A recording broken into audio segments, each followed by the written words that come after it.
Okay, this is the perennial question. How to change the world?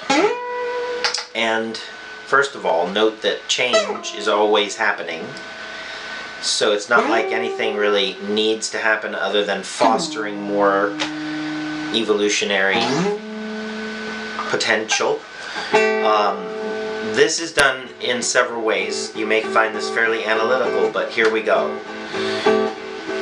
There are certain spheres of activity in the world. We could call them holons. The largest holon being the natural sphere, in which we are but one animal in a very large biospheric context, okay? Then there's the social animal that is the human, and all that it represents is a much smaller sphere, okay?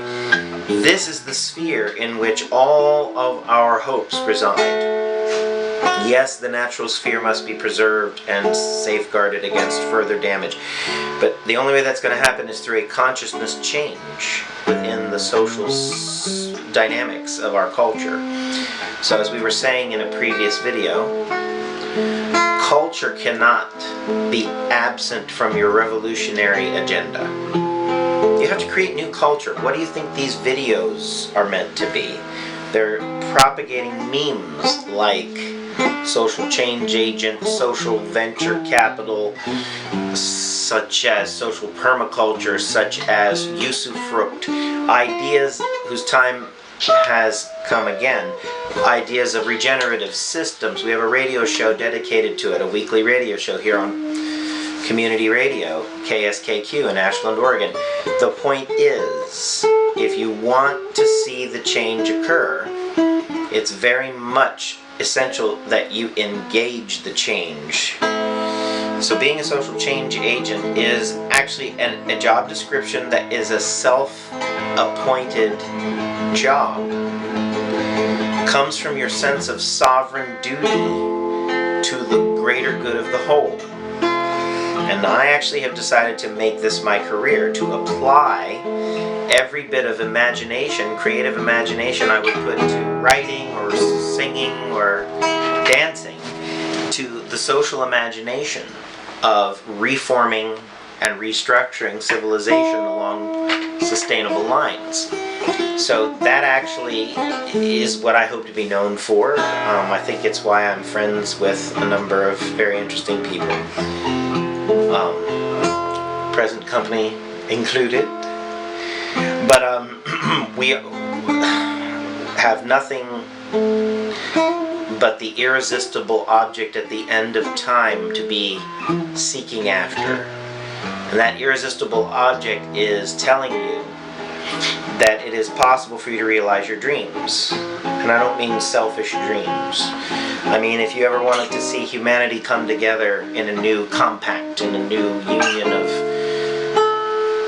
even spiritual recognition of one another, if you wanted to see economies stabilize and the world experience 1,000 years of peace, if you want to see all political discord put aside, like in Star Trek, in favor of advancing one's higher potentialities at every level of society, these are the ideas whose time is either now or never, because we're at the jumping off point. It's almost like the breaking of the eggshell of humanity, because we have a fledgling human utopia ahead of us, or we have a deadly spiral that may fragment civilization for years, for hundreds of years maybe.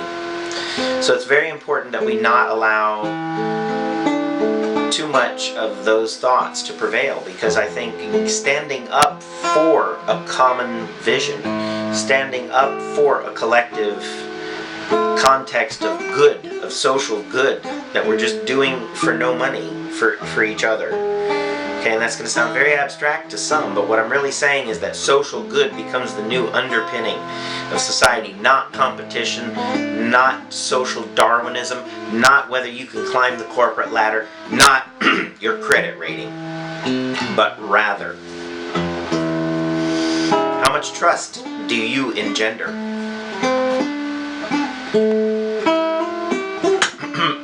much truth resides in your heart.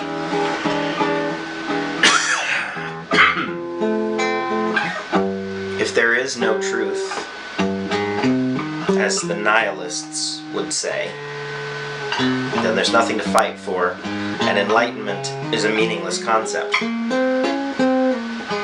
However,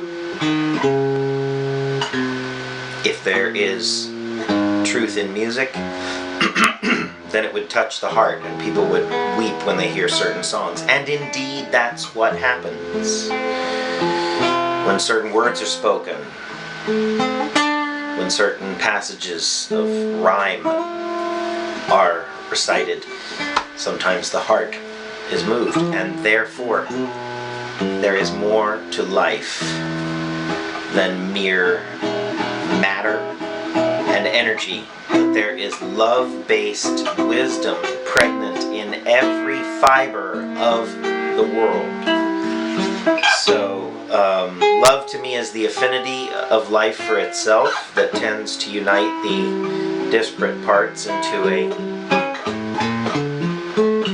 singular, if not totally unified whole. So love is like gravity at a much higher level of expression. So